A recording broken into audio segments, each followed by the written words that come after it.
Horse Theatre would like to share the following short biography about our esteemed author from the past, Robert Ralston Jones.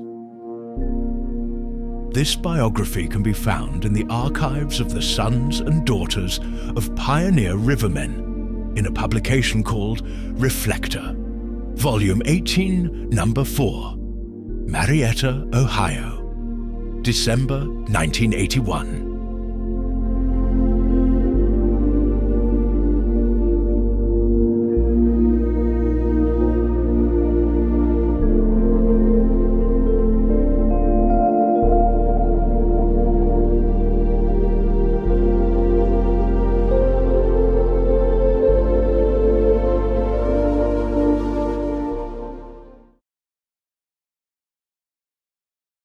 Before the days of the elaborate chart books, Ohio River navigators depended on a hardcover buff buckram volume called simply the Ohio River, and known universally as the Jones Book, or Jones's Book. The original edition appeared in 1916. 302 pages of maps and statistics, compiled by R.R. Jones, Chief Assistant Engineer, U.S. Engineer Office, 1st District, Cincinnati. The book sold for $1 a throw and was so immensely popular that later on 4 revised editions followed, last one corrected to June 30, 1934. The latter editions omitted any credit to Mr. Jones and the price went up to $1.50. But the name stuck. It was the Jones Book in pilot houses from start to finish. Very few rivermen knew who Mr. Jones was.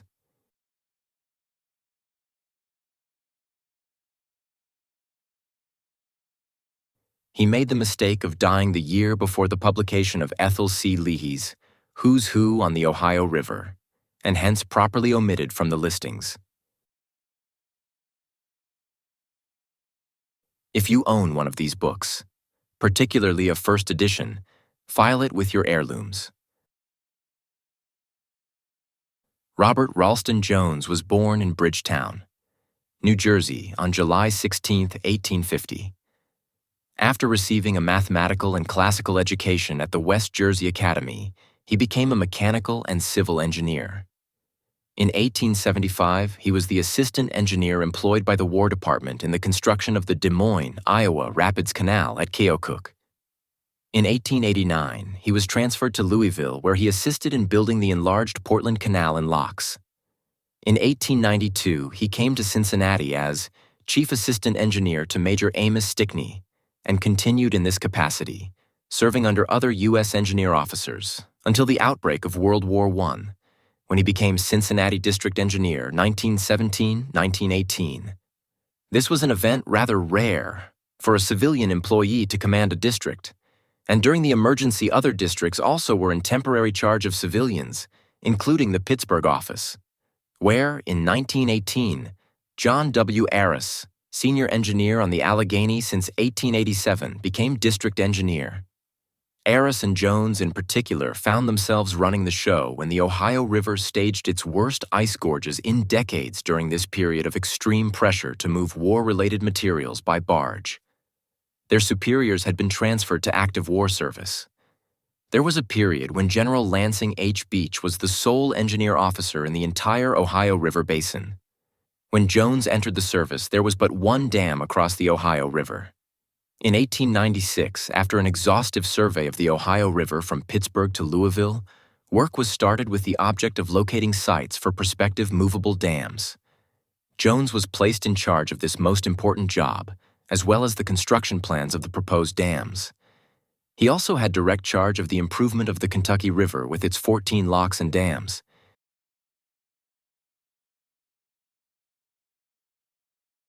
He could have retired when he was 70 in 1920, but elected to keep working. He finally retired on August 25, 1928, ending 36 years in the Cincinnati office. Mr. Jones had many avocations of an historical nature. He located the site of Fort Washington on 3rd Street in Cincinnati, east of Broadway, and monument was erected. The French explorations of the Ohio Valley captured his interest. He located the graves of approximately 200 Revolutionary veterans who were buried in Hamilton County and whose names were later placed on a tablet in Memorial Hall.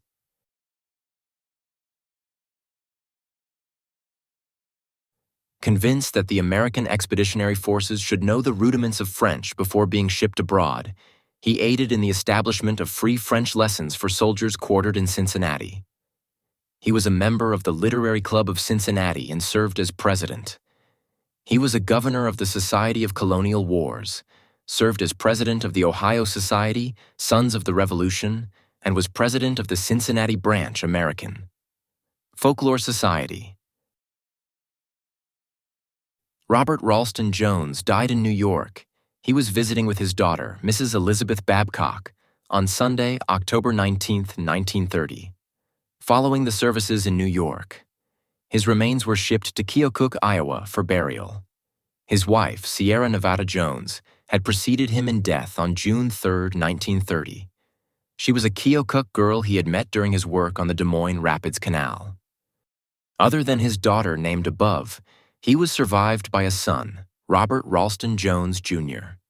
For most of these details, we are indebted to William L. Talbot, who furnished us with a stat of an extensive obituary which appeared in the Cincinnati Time-Star on Monday, October 20, 1930.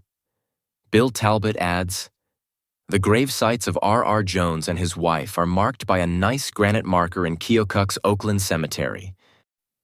Jones's book will survive, long after the last of the original Ohio River locks and dams has ceased to exist, benchmark of an era."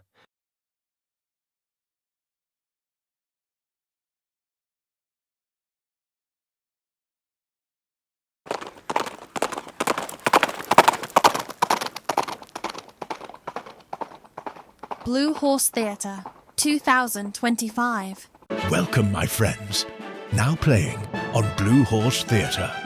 Today, now playing, is a Library of Congress video book, presenting Fort Washington at Cincinnati, Ohio. A brief account for the first time, given by Robert Ralston Jones.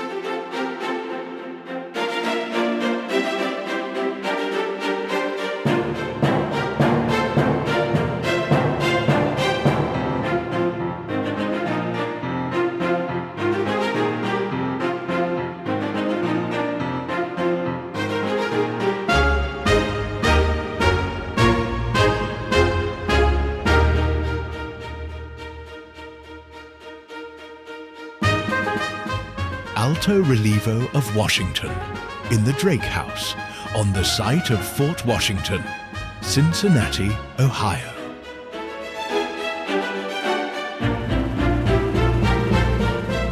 Fort Washington at Cincinnati, Ohio, by Robert Ralston Jones, published by the Society of Colonial Wars, in the state of Ohio, 1902.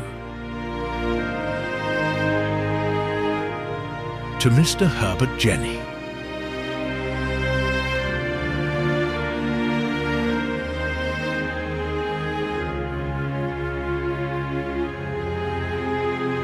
Governor of the Society of Colonial Wars in the state of Ohio, through whose personal efforts the plan for marking the site of Fort Washington at Cincinnati was successfully carried out, this paper is respectfully dedicated.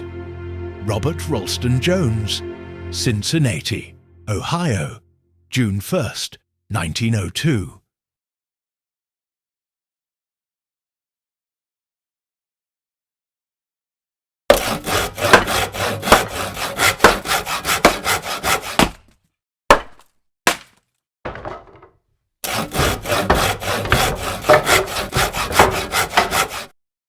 My friends, we are now on page number 1.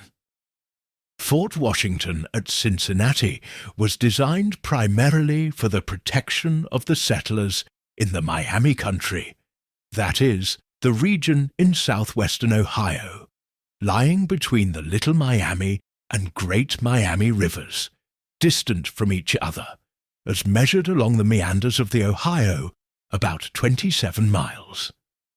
2 years had not elapsed after the close of the Revolution before the Ohio Valley witnessed a most remarkable immigration. Through the shadows of the tangled forest, over the dangerous mountain trail, and down past the rocks and shallows of an unknown river. by wagon and on foot, in rude flatboat and frail canoe, these pioneers came into the valley of the beautiful river. The true story of their sufferings has been but imperfectly recorded. Their achievements, however, speak for themselves. They vanquished the wilderness. They built up a free state. They founded homes, not for their children alone, but for all the oppressed peoples of the earth. The chief actors in this drama could not grasp the magnificence of the scheme which they unfolded. But, with rare faith and courage, these simple-hearted men and women performed the homely duties nearest at hand. They took the rifle and the axe, the ploughshare and the sword, and made the wilderness to blossom like a rose. Settlements sprang up like the magic plants which grow at the bidding of an Eastern juggler. But were these? My friends, we are now on page number 2. Pioneers of the valley came. There also followed the schoolhouse and the church, fit emblems of time and immortality. A special impetus was given immigration to the region north of the River Ohio by the passage of the Ordinance of 1787, which provided for the erection of the Northwest Territory. The exodus to Ohio from the eastern states then attained such large proportions that means were employed to arrest it. In Massachusetts, penny pamphlets were issued, filled with cartoons intended to ridicule the Western movement. One such cartoon gave the meeting of 2 men on horseback, the one stout, ruddy, well-dressed, on a sleek fat horse, and labelled, "I am going to Ohio." The other man was thin, scantily dressed, and bestrode a perfect crowbait of a horse. This was marked, "I have been to Ohio." Footnote, number 1 quoted from Discourse of Mr. Timothy Walker, Ohio Historical and Philosophy Society. Transcript. Part 2, Volume 1, page 195.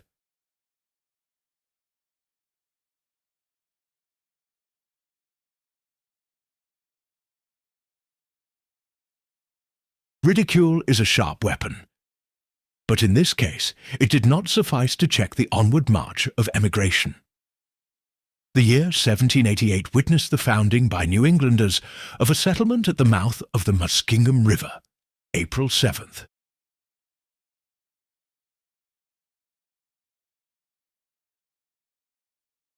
Which was named Marietta, in honor of the unhappy Queen of France. This settlement, filled with a spirit of enlightened freedom, recognizing, as did the early colonies in New England, the benefits which come from educational and religious advancement, flourished and grew to exert a tremendous power for good in all that later transpired in the territory northwest of the River Ohio. Continued on page 3. Next is an engraving of Judge John Cleves Sims. Judge John Cleves Sims, proprietor of the lands about Fort Washington, from engraving in possession of his great-granddaughter, Mrs. Betty Harrison Eaton of North Bend, Ohio. John Cleves Sims, born was on Long Island, New York, July 21, 1742, but removed to New Jersey, from which state he entered the Revolutionary Army as Colonel of the 3rd Battalion Sussex County, New Jersey Militia. Resigned from Army to accept the appointment of Justice of the Supreme Court of New Jersey.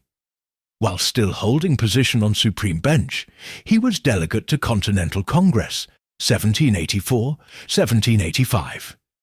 He had also served as Lieutenant Governor and member of the Council. He married a daughter of Governor William Livingston of New Jersey and resided at Newton, New Jersey. While on the bench he presided, 1782, at the famous trial of James Morgan, the murderer of the Patriot, Reverend James Caldwell. Judge Sims obtained in August 1787 a grant from Congress for the purchase of 1,000,000 acres of land, lying between the Miamis and bordered on the south by the Ohio River. After many complications and difficulties, this amount was reduced to between 300,000 and 400,000 acres. Judge Sims removed with his family to the Northwest Territory, of which he was appointed one of the judges in 1788. He died in Cincinnati, February 26, 1814.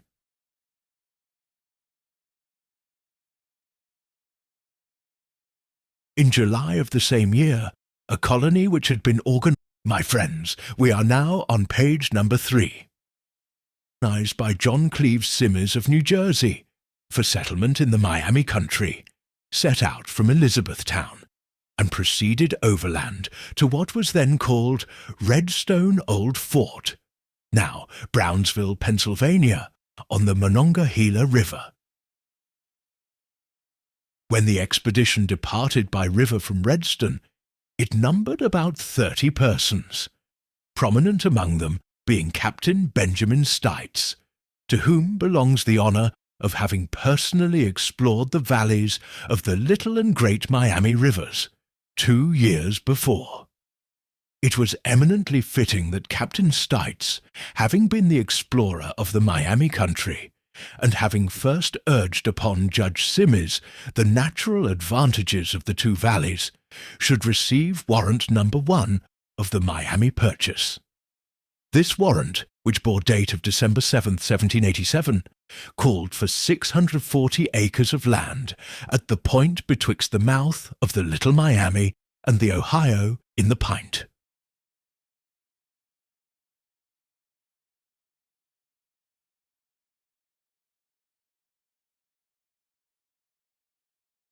The little colony of Judge Simms sailed down the Monongahela and Ohio rivers, landing about August 24th at Fort Harmer.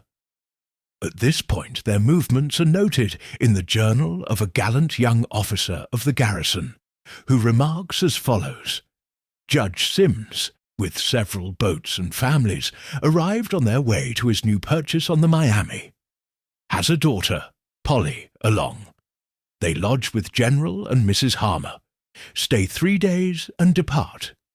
If not mistaken, Miss Simms will make a fine woman, an amiable disposition and highly cultivated mind about, to be buried in the wilderness. Footnote number 2, quoted from the Military Journal of Major Ebenezer Denny.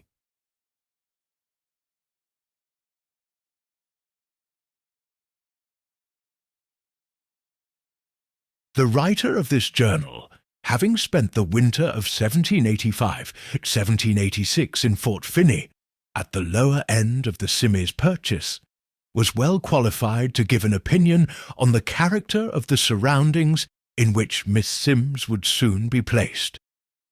My friends, we are on page 4. The little party of colonists, after a rest of several days, left Marietta about August 27th, and proceeded to Limeston, now Maysville, Kentucky, where a blockhouse had been built, and a brisk little settlement had sprung up 4 years previously.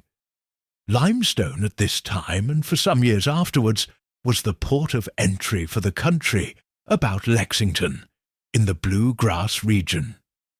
Lexington had acquired some note as early as 1779, and the road which led out to it from Limestone went over an ancient buffalo trace.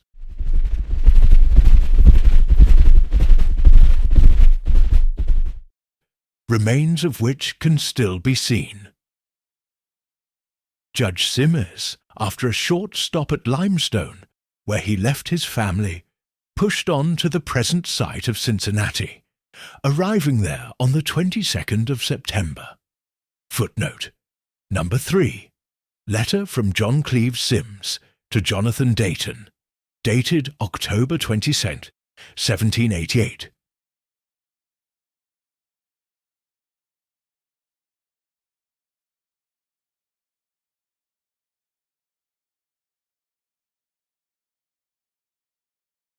He at once began the exploration of the back country, so far as the northern line of the 5th range of townships and extending westward to the Great Miami. He even started on the descent of that stream, but having been deserted by his escort, was forced to return to the place of his original disembarkation opposite the mouth of the Licking River. He soon after returned to Limestone, where he remained for several months. Captain Stites, after spending more than 2 months in preparation for building by sawing out lumber for the cabins, set out from Limestone on November 16th and reached the locality mentioned in his land warrant on November 18th, landing at a point a little below the mouth of the Little Miami River. On the next day the colonists set to work with great activity, building cabins and several blockhouses. My friends, we are now on page number 5. The location of the first blockhouse, erected by Captain Stites' party, has been fully identified by the writer as being on Section 29, Township. 5. It stood on the bank of the Ohio River, at a point about 1/2 mile below the mouth of the Little Miami. The blockhouse was about 18 feet wide and 24 feet long, built of large round logs.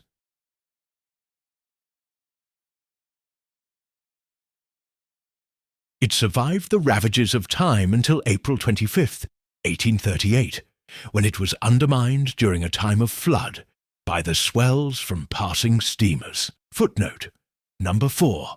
See Appendix 1 for original narrative of Mr. Thomas Gregory. Let's listen to the story of Thomas Gregory in the appendix on page 76. Appendix number 1. Narrative of Thomas Gregory of Cincinnati, Ohio. My grandfather, Jonathan Gregory, came to the West under General St. Clair. Although he was 2 years younger than the required age and had no queue, which was one of the requirements of the enlisted men, his sister cut off her braid and supplied that portion of the outfit that he might go. He reached Columbia, the settlement of Hezekiah Stites, on the night of the fight between the settlers and the Indians, the latter being whipped and routed back on to what is now called Bold Hill. The victory was so complete, the Indians losing all their corn in addition to the fight, that the settlers had a great jollification, at which some of the participants indulged too freely, resulting in a fight among themselves. My grandfather and his brother, who had preceded him down the river, afterwards went to Lexington, Kentucky, where they assisted in erecting the first houses of that settlement, and returned again to northern Kentucky opposite the Stites settlement, or Columbia, on the Ohio River, just below the mouth of the Little Miami River, where my father and I were born. These early settlers had a local league, or understanding that at the conclusion of the annual harvest, they were to meet at the Congo Tree, on Crawfish, at about the present site of Wortman's Corner, Delta and Eastern Avenues, where there was a magnificent spring to furnish water, and there celebrate the harvest home with 3 weeks' dancing and feasting. My sister Ellen and I were privileged to carry the breakfast, dinner, and supper daily to my father, who was an enthusiastic attendant at these occasions. My father, Thomas Gregory, lived in Campbell County, Kentucky, on the hill back of what is now Hartwegg's Landing, a mile or so below the present Newport Water Works. Near the edge of the high riverbank on the Ohio side of the river, at a point about 1/2 mile below the mouth of the Little Miami River, there stood a blockhouse which in 1832 was occupied by a family named Hart, but owned by Athan Stites, a son of Hezekiah Stites and nephew of Captain Benjamin Stites, who were among the first settlers of Columbia in 1788. This blockhouse was occupied in 1832 as a dwelling house by a family consisting of 2 young women, Catherine and Mary Hart, and their brother Jacob, a lad of about my own age. Page 77. 9 years. The oldest daughter afterward married Athan Stites. One day in the year 1832, one of the young women alluded to, Catherine, crossed the river in a boat, and coming to my father's house requested as a favor that one might be allowed to come and live at their house, the blockhouse, so as to be company for their young brother Jacob. My father granted the request, and I accordingly went to live with the family in the blockhouse, remaining there about 3 years. During those 3 years, say 1832, 1834 inclusive, one lived in the blockhouse and have a clear idea of its size and location, in part from the fact that a brick house of Athens Stites, which is still standing, was built at some time within the 3 years I mention, and this brick house was constructed facing the river at a point about 100 feet back of the blockhouse and had its western end at about the center of the blockhouse. I am led to remember the relative position of the brick house and the blockhouse in which I lived from the circumstance that with the other lad, Jacob Hart, I assisted in carrying brick to the mason who was employed to build the house. We each piled up a few bricks on a short board and thus carried them to where he was at work. The blockhouse was about 18 feet wide and 24 feet long, with the gable end towards the Ohio River and very close to the edge of the bank. The building was constructed of round logs about the size of a man's body, unhewed, but notched together at the corners. It contained 2 rooms divided by a rough partition of split logs, afterwards changed to a board partition, and above the first story was a high garret or attic. The roof was covered with split logs secured by wooden pins, afterwards replaced by clapboards. There was a puncheon floor, later removed for a more modern substitute. The attic projected over the lower story and was provided with port or loopholes for rifles. A large stone chimney stood in the middle of the gable end, farthest from the river. This chimney was built outside of the log work, but the fireplace opened into the lower room. This fireplace was large enough to take in logs about 4 feet in length, and at night it furnished our light, for lamps of any kind were very scarce. The front of the house, facing the Ohio River, had a window and door in the lower story and a small window in attic. Appendix 1 continued, page 78. There was a window opening on each side of the house in the back room and another small window in the attic facing away from the river. The door was a heavy one secured by a bar, and the windows were protected by solid plank shutters. Early in the spring of 1838, during a high stage of the river, 2 steamboats were passing the blockhouse at about the same time, and the swells from these boats caused the bank to cave away and the old blockhouse to fall into the river. The day on which this accident occurred was the same as that on which the boilers of the steamer Moselle exploded at Fulton, April 25, 1838. The above is a true statement, as I remember the events of the old blockhouse, which was said to have been built soon after the landing of Benjamin Stites and his brother Hezekiah, with other settlers, just below the Little Miami River, on November 18, 1788. Thomas Gregory. The above account of the Stites blockhouse at Columbia on Section 29, Township 5, FRI, was given in my presence, and I hereby bear witness to it, and to the signature of Thomas Gregory the narrator. Frank C. Stout, sworn to and subscribed in my presence this the 15th day of January 1902. Seal. Walter Stone, Notary Public, Hamilton County, Ohio. Back to page 5. The low-lying plain on which the Columbia colonists first established themselves was exceedingly fertile, a portion of it known as Turkey Bottom, having been cultivated for years by the Indians.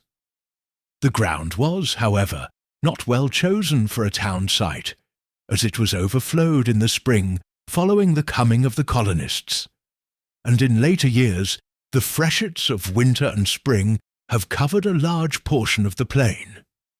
With the exception of a few scattered houses, this early settlement has been crowded back upon the higher ground to the northwest of the site originally selected.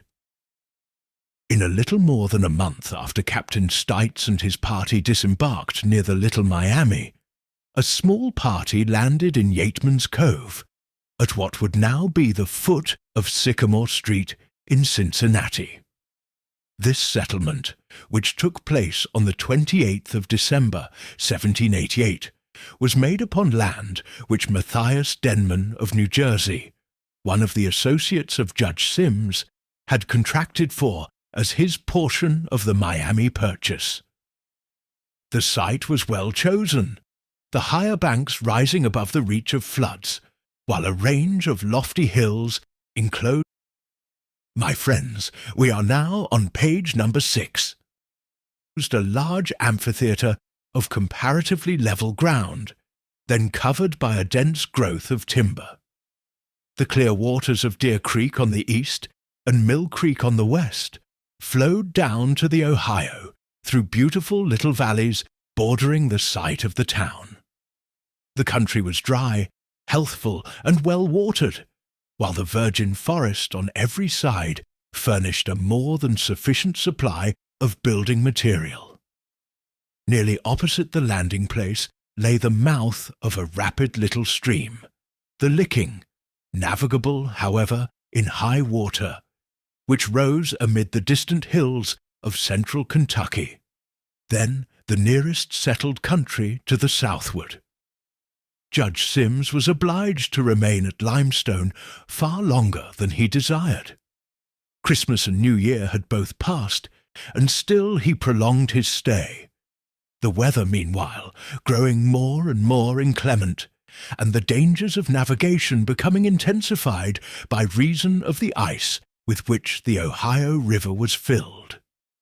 This delay appears to have been made in order to give time for the conclusion of treaties with the Indians, then in progress at Fort Harmer, or, if the treaties should fail of successful termination, then to secure military protection for the settlers on the Miami.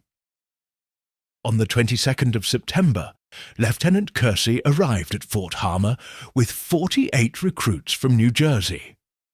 Early in December, the greater portion of this force was dispatched to Limestone, where they arrived December 12th, and where, at Judge Sims's request, a sergeant with 18 privates was detached and sent down to protect the settlement, which had been made by Captain Stites at Columbia.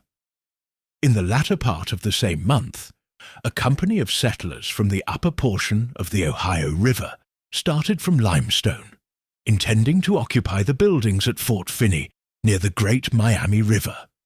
This was a work which had been erected by the troops in 1785, and later evacuated when the fort near Jeffersonville was erected. My friends, we are now on page number 7. The company, however, after great peril from the ice, managed to land at the Columbia settlement and abandoned their original plans. The treaty at Fort Harmer was signed on the 9th of January, 1789, and on the 29th of the same month, Judge Sims with his own family, and those who remained of the families of other settlers who had already gone forward, set out with Lieutenant Kersey's command for the mouth of the Great Miami. Footnote: Number 5, Military Journal of Ebenezer Denny.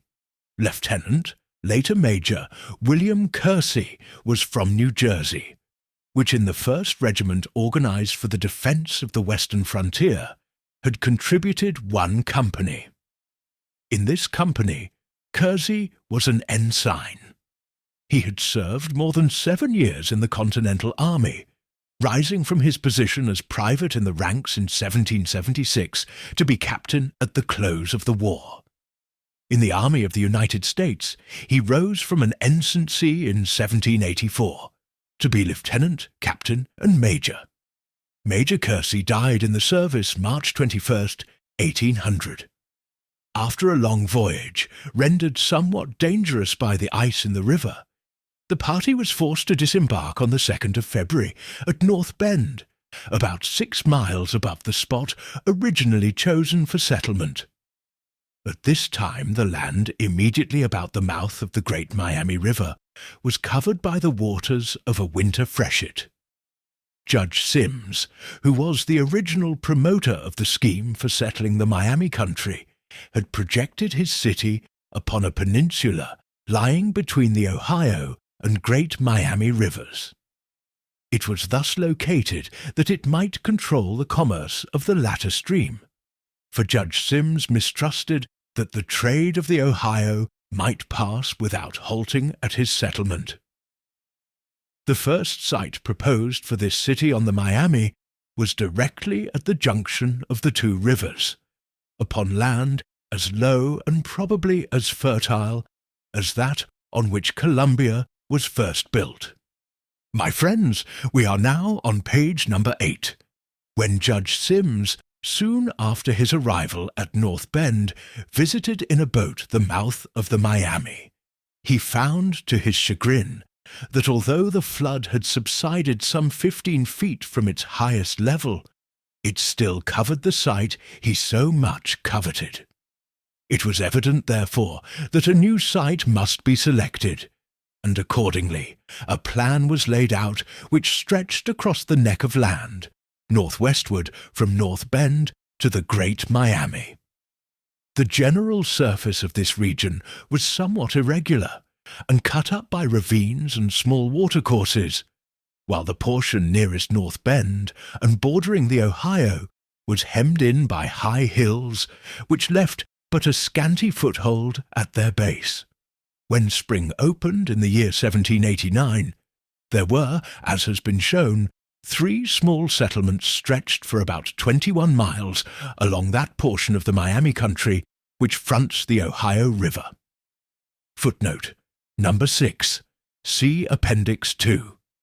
The settlement at Columbia, the earliest of the 3, enjoyed the protection of several blockhouses. But the settlers were obliged to depend entirely upon their own efforts for defence, as the small detachment of Lieutenant Kersey's command, which had for a time remained with them, was withdrawn when Judge Sims arrived from Limestone early in February. North Bend, as shown by the correspondence between John Cleave Sims and Jonathan Dayton, also had a blockhouse at this time, with a guard of 12 effective men under command of Ensign Luce. Footnotes 7 and 8-7. Letter of John Cleave Sims to Jonathan Dayton, July 17, 1789. 8. The name of Francis Luce Ensign is appended to the treaty with the Wyandots at Fort Harmer, January 9th, 1799, as a witness to that document. He resigned from the service in March 1790. This detachment included nominally 18 privates, but some were disabled by sickness, besides which there were 1 or 2 desertions and some deaths at the hands of the Indians. And now a portrait of Brigadier General Josiah Harmar, painted with watercolour on ivory, by Raphael Peale.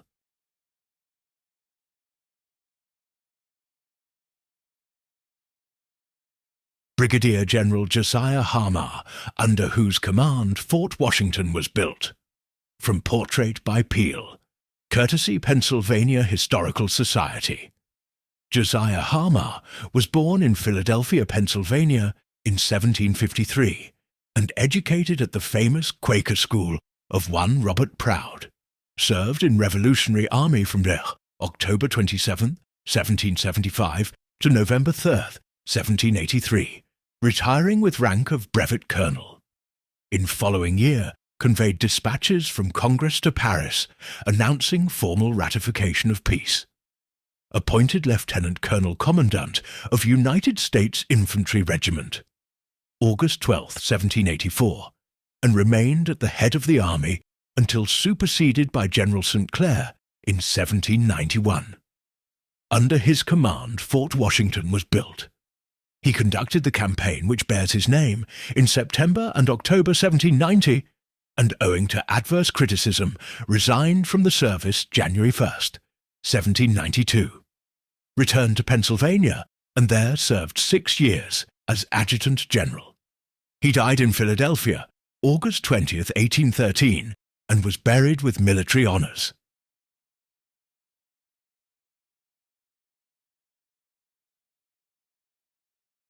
The blockhouse at North Bend was probably a small and perhaps a rude structure, as Ensign Luce was illy supplied with even the simplest tools like axes and shovels.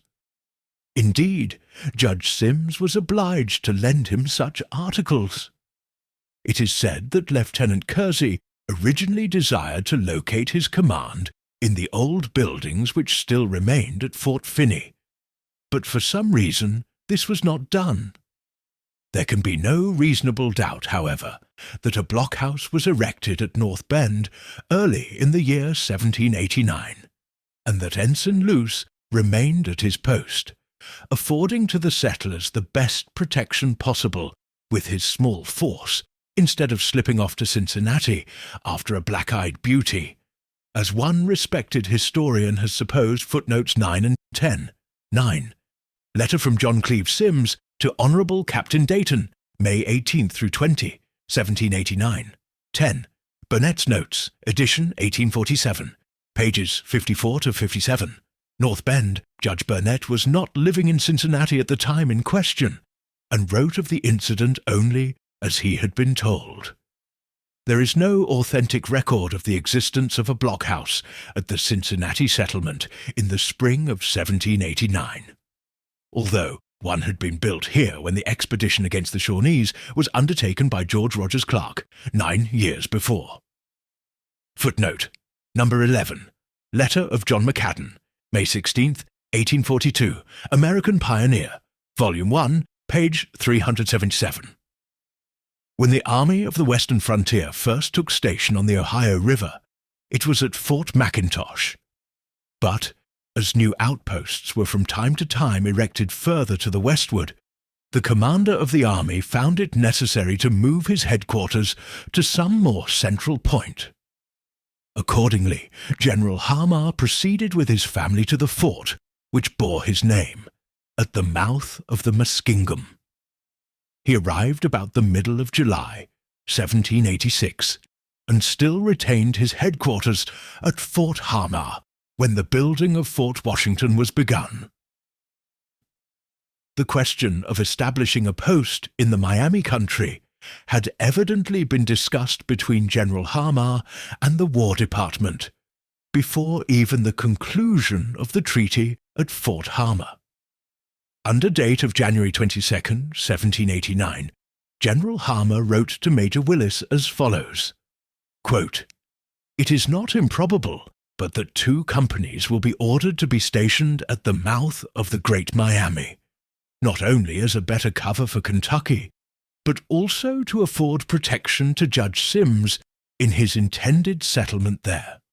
If the 2 companies should be ordered to take post at or near the mouth of the Great Miami, provision can be conveniently laid in and forwarded from Limestone by Lieutenant Schuyler."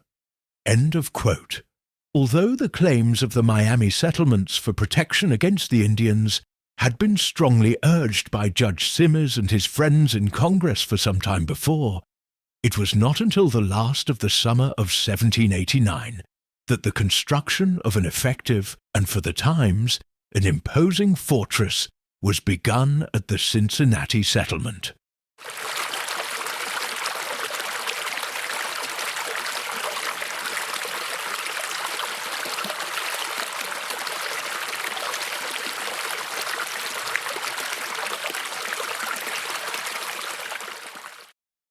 And next, a portrait of Lieutenant Ebenezer Denny.